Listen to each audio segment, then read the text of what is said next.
지난 9월 1일에 2018년 러시아 월드컵 아시아 최종 예선 1경기인 한국 대 중국의 경기가 있었습니다. 보신 분도 있겠지만 그 경기는 최종 스코어 3대2로 한국이 승리를 거두었습니다. 평소 축구를 좋아했던 터라 한 수 아래의 전력을 가진 중국을 맞이해 우리나라가 어떻게 플레이할지를 매우 관심 있게 지켜보게 되었습니다. 우리나라의 선제골이 터지고 후반이 시작되어서도 계속 추가골이 터지면서 우리나라는 3대0으로 앞서가기 시작했고 한국을 열정적으로 응원하는 응원단과 한마음으로 제 마음 또한 불타올랐습니다. 그런데 한 한국 선수의 실수로 중국에 한 골을 헌납하더니 이내 2분 만에 프리킥골을 주어 순식간에 3대2가 되어버린 것입니다. 그동안 신이 나며 타올랐던 제 마음은 온데간데 없이 그저 중국이 볼을 몰고 우리 진영에 넘어와 슈팅하거나 코너킥을 할 때면 혹 동점골이라도 허용할까봐 조마조마한 마음으로 경기를 지켜보게 된 것입니다. 다행히 그대로 경기는 마무리되었고 아쉬운 경기로 기억이 되었습니다. 그런데 그 후에 우연히 TV를 보다 한국과 중국의 재경기를 보게 되었습니다. 마침 장면이 골을 먹고 3대2가 된 한국의 위기일 때였습니다. 그런데 본 경기와는 다르게 그때의 조마조마한 마음과는 달리 저는 너무나 평안한 마음으로 다시 지켜볼 수 있었던 것입니다. 왜 그렇겠습니까? 저는 이미 그 경기를 승리한다는 사실을 알고 있었기 때문에 어떠한 위기 속에서도 흔들리거나 불안해하지 않을 수 있었던 것입니다. 오늘 본문에서도 이처럼 이미 승리를 확신하며 선포하시는 사도 바울의 메시지를 볼 수 있습니다. 바로 현세의 성화의 과정을 살고 있는 성도의 삶이 그러하다고 사도 바울은 말하고 있는 것입니다. 본문 31절 상반부에 그런즉 이 일에 대하여 우리가 무슨 말을 하리요라고 하였습니다. 여기 그런즉은 그러므로란 뜻으로 좁게는 28절에 30절의 말씀을, 넓게는 18절에 30절의 내용을 자연스럽게 이어지는 결론의 의미를 담고 있습니다. 여기서 이 일이란 바로 하나님이 정하시고 부르시고 의롭다 하시고 영화롭게 하셨다라는 이러한 사실로부터 우리가 어떤 다른 결론을 내릴 수 있겠느냐라는 뜻을 나타낸 것입니다. 즉 하나님께서 정하시고 부름받아 의롭다 칭함을 받은 성도는 끝내 영화롭게 되는 것이 이미 정해져 있는 사실이며 변치 않는 구원의 확신이자 승리의 선포인 것입니다. 그렇습니다. 성도의 성화의 길이 순탄치 않고 평화롭지 않더라도 그 끝은 천국인 것입니다. 그리고 사도 바울은 성도의 확정된 승리로 이 현세의 성화의 삶 속에서 인도하고 견인하는 것이 있음을 본문을 통해 말하고 있는 것입니다. 그렇다면 우리의 성화의 삶을 승리로 이끄는 이 원동력은 무엇이겠습니까? 오늘 저와 여러분은 본문의 말씀을 통해 현세에서 지치고 힘든 이 성화의 삶을 가운데 성도는 자신의 삶을 승리로 길로 인도하는 것이 무엇이며 이러한 사실에 어떻게 해야 하는지를 함께 상고해 보고자 합니다. 첫째로 성도는 우리를 위하여 자신의 아들까지도 주시는 하나님의 사랑이 승리로 인도하신다는 사실에 감사하며 인도하심에 순종해야 합니다. 다 함께 31절부터 32절까지의 말씀을 합독하겠습니다. 그런즉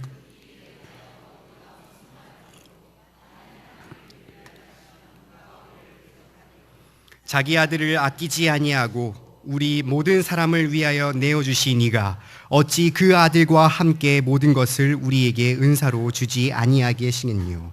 아멘. 본절을 시작으로 바울은 자신의 글을 읽는 독자들에게 수사학적 질문을 던지는 것을 볼 수 있는데 이는 자신의 주장을 질문을 함으로써 상대방을 효과적으로 설득하는 방법입니다. 즉 자신이 정해놓은 답을 상대방의 입에 나오게 하기 위한 것입니다. 사도 바울은 31절 하반부에 하나님이 우리를 위하시면 누가 우리를 대적하리요? 라고 질문을 던졌습니다. 만일 이 질문을 누가 우리를 대적하리요라고 했다면 수많은 대답이 일제히 쏟아졌을 것입니다. 우리를 대적하는 자들이 너무나 많음을 성경을 통해 우리 또한 잘 알고 있기 때문입니다. 그러나 하나님이 우리를 위하시기 때문에 그 누구도 선뜻 쉽게 대답할 수 없는 것입니다. 이는 그 누구도 감히 하나님이 위하시는 성도와 대적하여 그 구원에서 끌어낼 자가 없음을 말하는 말입니다.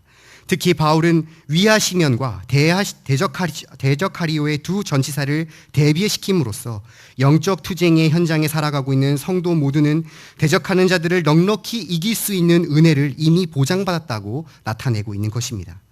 이러한 바울의 확신에 찬 선포는 당시 악한 세력에 둘러싸여 고된 싸움을 싸우고 있는 많은 성도들에게 용기와 확신을 주었습니다. 하나님의 뜻을 쫓아 경건하게 살고자 하면 할수록 성도를 넘어뜨리라는 사단의 세력에 의한 핍박에 부딪혀야 하고, 세상은 예수에 속한 모든 사람들을 가만히 내버려 두지 않으므로 우리는 이것을 각오하며 살아가야만 했습니다. 그러나 바울은 그것들을 결코 불안해하거나 두려워할 것이 없음을 말하고 있는 것입니다. 왜냐하면 우리를 위하시는 하나님의 사랑이 우리를 인도하시기 때문입니다. 또한 이에 그치지 않고 영적 투쟁을 살아가는 자에게 하나님께서 더하시는 것을 주셨는데, 먼저 32절 상반부에 자기 아들을 아끼지 아니하시고 우리 모든 사람을 위하여 내어주신 이가라고 했습니다. 이는 우리를 구원하시기 위해 자기의 독생자조차 아끼지 않고 주셨음을 강조하는 것입니다. 하나님은 우리의 죄 문제를 해결하시고자 자기의 독생자에게 죄를 대신 지게 하여 죽임을 당하게 하신 것입니다. 이는 결코 그분이 죄가 있었다는 말이 아닙니다.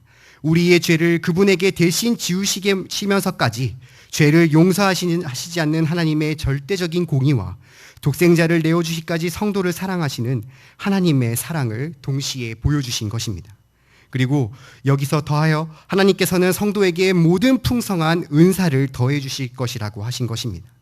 32절 하반부에 그 아들과 함께 모든 것을 우리에게 은사로 주지 아니하시겠느냐라고 하신 것입니다. 여기 은사는 원어로 값을 받지 않고 거저 주다, 선물로 주다라는 뜻입니다. 즉 이 선물이 그 아들과 함께 주어진 것입니다. 이미 하나님께서는 자기 아들이라는 최고의 값진 선물을 주셨으므로 그 외의 모든 은사 또한 당연히 거저 주신다는 것입니다. 즉 값없이 대속자로 주신 그리스도를 소유하게 된 것처럼 자연스럽게 아무런 대가 없이 거저 주시는 모든 선물을 은혜로 받게 된다는 것입니다. 그리고 주신 구원의 여정에 들어간 성도의 승리로 인도하는 데 필요한 모든 영적인 은혜가 바로 되는 것입니다. 다시 말해 사도 바울은 우리를 위하여 하나님의 사랑이 자기 아들과 더불어 승리까지 인도될 모든 은혜까지도 우리에게 주시니 우리가 어찌 승리하지 않을 수 있느냐라고 반문한 것입니다. 체코의 영화 모스트라는 이 영화는 실화를 바탕으로 제작된 영화입니다. 그 영화의 내용은 두 장면을 대비시키는데, 바로 기차와 배가 지나가는 다리를 관리하는 주인공의 단란한 가족, 그리고 그 중에서도 아들과 함께 보내는 즐거운 장면과 이 다리를 향해 달려오는 기차 안에 있는 여러 가족들의 모습, 특별히 여행을 즐기는 평온해하는 사람들의 장면을 계속해서 번갈아며 보여줍니다. 그리고 이 기차가 올 즈음 어린 아들이 주인공의 일터로 놀러 오게 됩니다. 그런데 기차가 다가오는데 아버지가 올라간 다리를 내려놓지 않자 조급해한 아들이 이 레버를 작동하다 그만 다리 밑 기계로 떨어져 버리고 맙니다. 기차가 오는 것을 뒤늦게 알아차린 아버지는 레버가 작동하러 왔을 때에 자신의 손에 아들과 기차에 탄 사람의 운명이 달려있게 됨을 알게 됩니다. 아들을 구한다면 다리를 내리지 않았기 때문에 기차가 강 아래로 떨어져 수많은 인명의 피해가 날 것이며, 레버를 당겨 기차가 지나갈 수 있도록 다리를 내린다면 아들은 기계 속으로 말려 들어가 죽게 되는 것입니다. 그 짧은 시간 초조와 불안 가운데 고민하던 주인공은 결국 레버를 당기게 되고 동시에 절규하게 됩니다. 그러나 그 다리를 지나가던 사람들은 왜 저 사람이 저렇게 절규하는지 이유를 모른 채 그저 이상한 사람 취급해버리는 것입니다. 그가 만약 자기의 아들을 살렸다면 얼마나 많은 사상자를 냈겠습니까? 그러나 그는 자신의 아들을 희생함으로써 알아주진 않더라도 기차 안에 있는 많은 사람들을 살리는 선택을 했던 것입니다. 이와 같이 하나님은 우리를 살리시기 위해, 구원하시기 위해 독생자이신 예수 그리스도를 희생하셨습니다. 언제나 우리를 위해 모든 것을, 자기 아들까지도 희생하시는 사랑을 우리에게 주고 계신 것입니다. 현세를 살아가는 우리들에게는 수많은 대적자들이 존재합니다. 사단과 마귀 그리고 악인들이 우리를 가만히 내버려 두지 않고 온전한 성화의 길을 가지 못하도록 방해하는 것입니다. 혹 우리 주변에 우리의 핍박하는 이 수많은 대적자들로 인해 하나님의 사랑에 확신을 하지 못하고 계십니까? 이런 대적자들의 영적인 투쟁에 있어 하나님이 우리 편이 아니시며 아무것도 주시지 않는다고 생각하시진 않습니까? 결코 그렇지 않습니다. 하나님께서는 어떠한 대적자들이 오시더라도 언제나 우리 편이 되어주시며 대신 싸워주사 우리를 승리의 길로 가도록 인도하시는 것입니다. 그리고 그 길을 인도하실 때에 이처럼 자기 아들까지도, 그리고 그 아들과 함께 모든 것을 은사로 주심으로 계속해서 영화의 길에 이르도록 이끌어주고 계신 것입니다. 이런 하나님의 사랑을 깨닫는 성도는 어떻게 하여야 하겠습니까? 우리를 이렇게 위하시고 모든 것을 주시는 이 전적인 은혜에 우리는 그저 감사 또 감사해야 하는 것입니다. 자기 아들까지도 주시고 구원의 여정의 완성인 영화의 길까지 모든 은사로 풍성히 채워주시고 내려주신 하나님의 사랑에 감사하며 그 인도하신 대로 그대로 확신을 가지며 순종하며 나아가야 되는 것입니다. 힘들고 지친 현세의 성화의 삶 속에서 여러 대적자들로 핍박과 멸시, 어렵고 힘들더라도 하나님께서 우리를 위하여 언제나 우리 편이 되어주시며 승리의 길을 가기까지 자기 아들도 모든 것을 은사로 풍성히 주시는 그 하나님의 사랑을 깨닫고 감사함으로 언제나 그 인도하심에 순종함으로 나아가시는 경향의 모든 성도님 되시기를 바랍니다. 두 번째로, 성도는 우리를 의인으로 칭해 주시고 중보자를 보내신 하나님의 사랑이 승리로 인도하신다는 사실을 굳게 믿고 나 자신을 돌아보며 남을 쉽게 정죄하지 말아야 합니다. 우리 다 함께 33절에서 34절의 말씀을 함께 합독하겠습니다.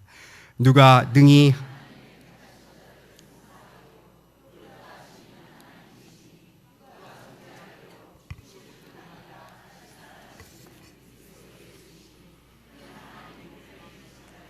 우리를 위하여 간구하시는 자신이라. 아멘. 사도 바울은 이제 두 번째 승리의 원동력을 본문의 본절을 통해 밝히고 있습니다. 바로 의인인 의인으로 칭하신 법적인 선포와 우리를 중보하시는 예수 그리스도의 존재입니다. 33절의 송사하리오는 원어로 고소하다, 비난하다라는 뜻으로 주로 사용된 것으로 고전 헬라어 문헌에 대개 법적 소송 절차를 나타낸 문맥에 사용된 단어입니다. 이런 질문은 당시 심판의 날에 사단이나 다른 존재들이 하나님을 택하신 자들을 고발하시는데 성공할지도 모른다는 우려를 하고 있는 자들, 또한 자신의 죄를 잘 알고 있어 자신의 양심이 자기 자신을 송사하고 있는 구원의 확신이 약한 자들에게 강하게 반문하는 사도 바울의 외침인 것입니다. 왜 성도가 고발당하지 않을 수 있습니까? 바로 뒤에 나오는 의롭다 하신 이는 하나님이시니라고 했기 때문입니다. 죄를 유일하게 심판하신 하나님께서 이미 우리의 죄를 용서하시고 의롭다 법적 선포를 하셨기 때문에 그리스도의 의가 우리를 덮어져 우리의 연합을 이루었기 때문에 사단도 어떠한 존재도 우리를 고소할 수도, 그리고 고소할 어떠한 명분이나 죄목도 찾지 못하는 것입니다. 그리고 바울은 더 나아가 이 죄의 문제에 있어 34절에 누가 정죄하리요라고 하였습니다. 정죄는 원어로 판단하다, 심판하다라는 의미이지만 본문의 문맥상 계속 정죄하는 자가 누구냐라고 번역하는 것이 옳습니다. 즉 일회성의 의미를 가진 송사에 더 나아가 지속적으로 계속해서 성도를 판단하고 비난하는 존재에 대해 사도 바울은 반문하고 있는 것입니다.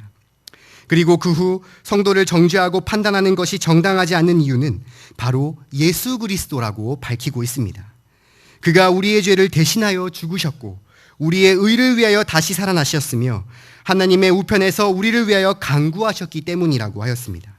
간구하시는은 본문의 문맥상 호소하다, 청원하다, 중재하다라는 뜻으로 하나님께서 우리의 죄를 호소하시고 중재하시는 그리스도의 계속적인 중보 사역을 말하는 것입니다. 사도 바울은 이 부분을 좀 더 구체적으로 언급하였는데 요한일서 2장 1절에 만일 누가 죄를 범하면 하나님 아버지 앞에서 우리에게 대언자가 있으니 곧 의로우신 예수 그리스도시라 라고 하였습니다. 즉 예수님께서는 하나님의 법정에서 우리를 위해 중재하시는 역할을 스스로 맡으신 것입니다. 그러니 어찌 우리를 정죄하고 파멸시키고자 하는 대적들이 승리할 수 있겠습니까? 죄를 물어 고발하시고자 해도 죄인에서 의롭다 법적 선포해 버리시고 우리를 위해 죽으시고 다시 사심으로 속죄의 사역을 완성시키시며 하나님 우편에서 우리를 중보하시는 그분을 보내신 하나님의 사랑이 우리를 승리의 길로 인도하고 있음을 사도 바울은 확신하고 있는 것입니다. 우리는 고발과 고소가 난무하는 시대에 살아가고 있습니다. 상황을 따지지 않고 그저 자신의 육체와 이익이 피해당했을 때 또는 자식에게 유익이 되었을 때 고발하고 고소하는 시대에 살고 있는 것입니다. 제자가 선생을, 남편이 아내를, 형제가 형제를, 자식이 부모를, 그리고 성도가 성도를 고소하고 고발하는 일이 허다한 타락한 시대에 살아가고 있는 것입니다. 그뿐만이겠습니까? 보이지 않는 인터넷 속에서 또 보이지 않는 청중 속에서 확인되지 않는 사실의 제목을 가지고 저마다 정죄하는 소위 마녀 사냥이 너무나 만연한 시대, 남을 비난하거나 정죄하지 않고는 심심해하는 폐역한 시대에 살아가고 있는 것입니다. 그 가운데서도 특히 우리 기독교는 만인의 정죄의 대상이 되지 않습니까? 저 목사는 왜 저런가? 저 장로, 저 권사, 저 집사는 예수를 믿는다면서 왜 저러라는 내용은 뉴스와 같은 언론 매체가 아니라 교회를 지나가는 사람들 사이에서도 쉽게 들을 수 있는 내용인 것입니다. 그러나 우리는 택함을 받은 자들로서 하나님께서 의롭다 칭해 주심으로 말미암아 의인이 된 자들입니다. 원래는 죄인에서 죄의 법칙 아래 살아 살 수밖에 없는 존재, 내가 원하는 대로 살지 못하고 죄의 노예, 훗날 죄로 인하여 고발당해 심판을 받아야 하는 존재였으나 하나님께서 의롭다 하심을 통해 의인이 되었기 때문에 우리는 이제 죄로부터 자유함을 얻게 된 것입니다. 그러므로 세상은 그 누구도 택함을 받으사 의인이 된 우리를 고발할 수 없는 것입니다. 그리고 우리의 죄를 위해 죽으시고 의를 덮으시기 위해 다시 사시며 하늘의 하나님 우편에서 언제나 우리를 변호하시고 중보하시는 예수 그리스도께서 계시기 때문에 세상 그 누구도 우리를 정죄할 수 없는 것입니다. 이렇게 의롭다 칭해 주시고 중보자 예수 그리스도를 보내신 하나님의 사랑을 깨닫는 성도들은 어떻게 행동을 해야겠습니까? 바로 우리 자신을 돌아보며 세상 사람들과 같이 남을 쉽게 정죄하는 죄를 저질러서는 안 될 것입니다. 남들은 모르나 나 자신만이 아는 나의 모습, 나의 죄를 두고 마귀는 너가 그러고도 악인이라 할 수 있느냐라고 유혹하며 우리를 스스로 정죄하는 죄책감이 들게 합니다. 정확한 사실도 모른 채 우리는 너무나 주위에 있는 사람들을 정죄하는 것입니다. 그러나 이 모든 것이 하나님께서 용서하시고 의롭다 칭하셨으며 예수 그리스도께서 변호하고 계신다는 이 사실을 기억할 때 우리는 그 행동을 멈추고 회개해야 되는 것입니다. 남을 고발하고 정죄하는 난무하는 이 힘든 현세의 성화 속에서 택함을 받은 성도에게 의롭다 칭하여 선포하시고 언제나 택한 백성들을 위하여 변호하고 계신 중보자 예수님을 보내신 하나님의 사랑을 굳게 믿으며 오늘도 내 자신을 돌아보아 죄를 회개하고 남을 결코 쉽게 정죄하는 죄를 범하지 않으므로 인도하신 대로 성화의 승리의 길을 걸어가시는 경향의 모든 성도님 되시기를 바랍니다. 셋째로, 성도는 어떠한 환경과 어떠한 피조물로도 끊을 수 없는 그리스도 안에 하나님의 사랑이 넉넉히 승리로 인도하는 사실을 깨닫고 힘을 얻어 끝까지 인내합니다. 다 함께 35절에서 39절까지의 말씀을 함께 합독하겠습니다. 누가 우리를 그리스도의 사랑에서 끊으리요?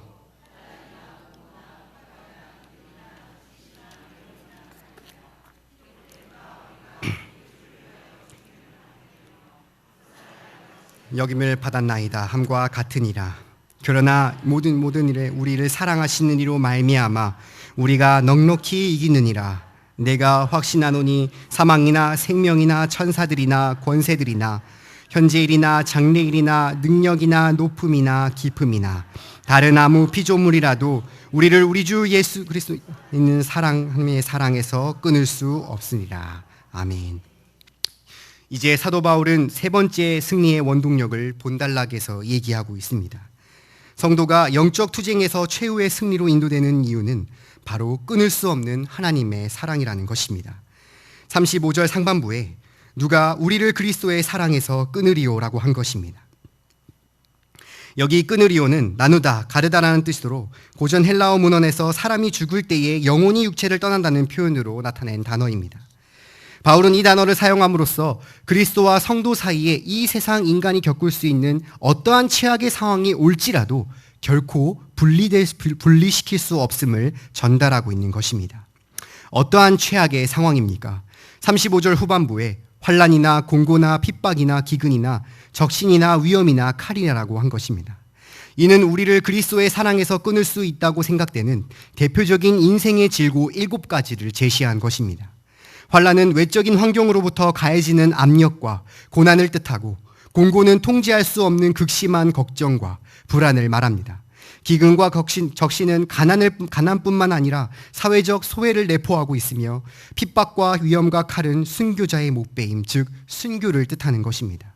그리고 더 나아가 36절에 성도들이 현재 세상에 처한 영적인 처지를 나타내므로 더욱더 극한의 상황을 말합니다. 36절에 도살할 양같이 여김을 받았나이다 함과 같으니라 라고 한 것입니다. 이는 세상 사람들이 그리스도인들을 어떻게 생각하는지 잘 알 수 있습니다. 마치 사람이 양식을 장만하기 위해 고의로 짐승을 죽이거나 사자 등 초원의 포식자들이 사냥감을 골라 잡아먹는 것에 비유할 수 있는 것입니다. 대적자들은 성도를 먹이로 삼기 위해 늘 기회를 엿보다가 신중하게 행동하며 그리스도의 사랑으로부터 떨어뜨려 놓으려고 하는 것입니다. 그러나 바울은 두려워할 필요가 없음을 바로 선포합니다. 37절에 그러나 이 모든 일에 우리를 사랑하시는 이로 말미암아 우리가 넉넉히 이기느니라 라고 한 것입니다. 성도가 아무리 극심한 환난 가운데 던져져 있더라도 우리에게 힘주시는 이, 우리를 사랑하시는 이로 말미암아 세상의 모든 종류와 고난과 괴로움을 능히 이기게 된다는 놀라운 선포를 한 것입니다. 넉넉히 이기느니라는 원어로 승리 이상의 승리라는 뜻으로 간신히 이기는 것을 말하는 것이 아니라 가장 영광스럽고 완전한 승리를 말하는 것입니다. 이는 우리 자신의 능력이나 지혜, 지식에 의한 승리가 아니라 전적으로 우리를 사랑하시는 그리스도로 말미암아 거두게 되는 완전한 승리를 뜻하게 되는 것입니다. 그리고 바울은 38절과 39절을 통해 한 번 더 그리스도의 사랑을 나타내며 강조하였습니다. 바로 내가 확신하노니 사망이나 생명이나 천사들이나 권세들이나 현재 일어나는 일이나 장래일이나 능력이나 높음이나 깊음이나 다른 아무 피조물이라도 우리를 우리 주 그리스도 안에 있는 하나님의 사랑에서 끊을 수 없으리라라고 말한 것입니다. 이는 하나님을 의지하고 순종하는 이들의 구원은 그리스도 안에서 절대적으로 확실하다는 것입니다. 그 어떠한 일을 만나더라도 결국 완전 구원으로 들어감에 확신하는 것입니다. 그리스도 예수 안에 있는 하나님의 사랑, 하나님께서 보내신 독생자 그리스도의 구속과 중보 사역을 통한 사랑이 바로 성도들을 완전한 영광으로 들어가게 되는 원동력임을 선포하게 되는 것입니다. 한 청년이 있었습니다. 그는 모태신앙으로 교회 안의 신앙 안에서 잘 자랐습니다. 그는 중학교 때 가요 테이프보다 예수전도단에 나온 CCM을 더 즐겨 들었고 찬양 인도자를 꿈꾸며 작은 교회에서 중등부 회장을 하기도 했습니다. 그런 그가 서울로 올라오면서 하나님께 목사로 서원하였습니다. 그런데 그가 급 고3이 다가올수록 조금씩 하나님과의 관계가 어긋나기 시작했습니다. 그리고 급기야 입시에 실패하며 하나님과 멀리하고 예배를 거짓으로 드리며 방황하는 삶을 살기 시작한 것입니다. 2년 정도 방황을 하다 그런 그가 군대가 철이 들면서 나 같은 사람이 목사를 하면 안 되겠구나라는 깨달음을 얻은 후 함께 전역한 후 서원을 내려놓고 열심히 취업을 위해 노력했다고 합니다. 주변에서 목사의 서원에 대한 많은 권유에도 뿌리치고 외국으로 도망가면서까지 자신의 의지를 관철했습니다. 그런 그에게 하나님께서는 마지막 학생수련대회 때에 한 가지를 깨닫게 하셨는데 바로 그를 향한 하나님의 사랑입니다. 하나님께서는 그가 어려서부터 하나님을 순수하게 섬겼을 때도 방황하여 삐뚤어졌을 때도 서원을 취소하여 도망 다닐 때도 그 어느 때도 변함없고 한결같은 사랑을 보여주셨을 때 그는 그 사랑에 감격하여 다시 서원하여 목사의 길을 걸어간 것입니다. 그 청년이 바로 저입니다. 성도는 소명부터 영화에 이르기까지 변함이 없으시고 결코 끊을 수 없는 하나님의 사랑을 받을 수밖에 없습니다. 이는 불가항력적인 사랑으로서 우리 쪽에서 거부할 수 없는 사랑인 것입니다. 그 끊을 수 없는 사랑이 지치고 힘든 우리의 성화의 삶의 끝내 승리로 인도하는 원동력이 되는 것입니다. 이 끊기지 않는 그리스도의 사랑이 성화의 삶을 승리케 하는 보증이 되는 것입니다. 그리고 이 승리는 그냥 승리가 아닌 넉넉한 승리 이상의 승리로 인도하시는 것입니다. 혹 환난이나 핍박에 무릎을 꿇고 계십니까? 가난과 궁핍에 넘어져 버리셨습니까? 주를 위해 죽는 것이 너무나 두려워 하나님을 외면하고 계십니까?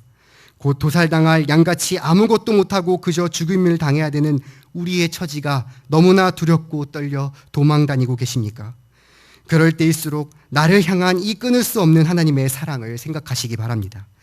환난이나 공고나 핍박이나 기근이나 적신이나 위험이나 이 칼로도 끊을 수 없고 사망이나 생명이나 천사들이나 권세자들이나 현재 일어날 일이나 장래일이나 능력이나 높음이나 깊음이나 다른 아무 피조물이라도 끊을 수 없는 이 그리스도 안에 하나님의 사랑이 우리를 반드시 이 모든 장애물 가운데서도 저 천국 승리의 길로 인도하신다는 이 사실에 힘을 얻으시고 인내하시기 바랍니다. 힘든 현세의 성화의 삶 속에서도 비록 넘어지고 방황하고 도망치더라도 그 무엇으로도 그 어떠한 피조물로도 끊을 수 없는 하나님의 사랑이 우리의 승리의 길로 인도하신다는 사실에 힘을 얻으며 과거 그릇된 것처럼 오늘도 앞으로도 끝까지 인내하시어 천국에 이르시는 경향의 모든 성도님 되시기를 주님의 이름으로 바랍니다. 사랑하는 성도 여러분, 그리고 헌신을 다짐하시는 17, 18, 19 여전도회 회원 여러분, 얼마 전 제가 다큐멘터리 프로그램을 통해 수영 선수 김세진 씨를 알게 되었습니다. 그는 태어날 때부터 오른쪽 다리가 무릎밖에 없고 왼쪽 다리는 발목 아래가 없습니다. 오른손은 엄지손가락 하나밖에 없습니다. 그래서 병원에서는 포기했던 중증 장애자였습니다. 그런 그가 6번이나 뼈를 깎는 수술을 통해 티타늄 의족을 달고 걷게 되었습니다. 9살째는 5km 마라톤을 완주하였고 미국 로키 산맥을 등반하였으며 12살 때는 10km 수영 마라톤 출전하여 우승을 하였습니다. 학교에서도 외면하여 중고등부를 검정고시로 졸업하고 15살 때는 성균관대 스포츠과학과 수시전형에 최연소로 입학하여 지금은 건장한 20세 청년으로 장애인 국가대표 선수가 되었습니다. 그런데 그가 이렇게 훌륭한 수영 선수가 된 데까지는 어머니 양정숙 씨가 있었기 때문입니다. 심지어 그는 친어머니가 아니며 보육원에 버려진 세진이를 입양하여 가슴을 낳은 어머니였습니다. 그는 평생 걷지도 못할 휠체어를 타야 될 아이를 입양하여 친자식이 있음에도 불구하고 더한 사랑으로 세진이를 키웠습니다. 그가 수영선수가 되고 싶다고 한다는 걸 알았을 때 집을 팔아 그를 받아주는 전국의 수영장을 찾아다니고 그 무거운 몸을 업고 그리고 다니며 끝까지 홀로 남아 수영장을 청소하는 등 온갖 뒷바라지를 다한 것입니다. 몸이 불편하여 세상의 온갖 편견과 멸시를 당하는 세진이를 때로는 모질게 혼내기도 하고 때로는 따뜻하게 안아주며 가르치고 키우며 친어머니처럼 사랑과 정성으로 키운 것입니다. 그러니 이런 어머니의 사랑이 없었다면 김세진 씨가 어떻게 훌륭한 수영선수로 자라날 수 있었겠습니까? 그는 받은 사랑과 앞으로의 받을 사랑으로 더욱 꿈꾸며 훌륭하게 성장할 것입니다. 성도 여러분, 우리의 삶 또한 마찬가지지 않습니까? 이 세상의 수많은 대적자들과 송사와 정죄하는 자들 속에서 우리를 잡아먹으려는 사단과 마귀들이 우리를 하나님께로 멀어지게 하고 넘어지게 하기 위하여 수단과 방법을 가리지 않고 우리를 공격해 우리의 삶을 멀어지게 하여 끝내 승리하지 못하게 하려 합니다.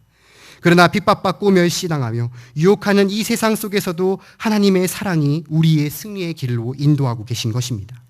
우리를 위하사 자기 아들까지도 모든 것을 은사로 주시는 그 하나님의 사랑이 죄인인 우리를 의롭다 칭하시고 우리를 항상 변호하시는 중보자를 보내신 그 하나님의 사랑이 무엇보다도 그 어떠한 존재로도 끊을 수 없는 하나님의 사랑이 우리를 언제나 흔들림 없이 두려움 없이 넉넉히 승리할 수 있게 하시는 것입니다. 우리의 성화의 삶이 과정이 너무나 지치고 힘드십니까? 다람쥐 쳇바퀴 돌아가듯이 매번 똑같은 일상이 지루하십니까? 너무나 풍족한 물질로 은혜로 교만해지고 계시지는 않습니까? 이 하나님의 사랑을 통해 위로를 받으시고 새 힘을 얻으며 회개하시기를 간절히 바랍니다. 이러한 사실을 기억하시며 현세의 힘든 이 성화의 삶 속에서 승리를 이끄시는 원동력이 하나님의 사랑임을 기억하며 감사함으로 순종하고 나 자신을 돌아보아 남을 정죄하지 않으며 힘을 얻고 끝까지 인내함으로 끝내 영화의 삶, 승리의 삶, 저 천국으로 인도되시는 경양의 모든 성도님들과 헌신하시는 17, 18, 19 여전도 회원 되시기를 주님의 이름으로 바랍니다.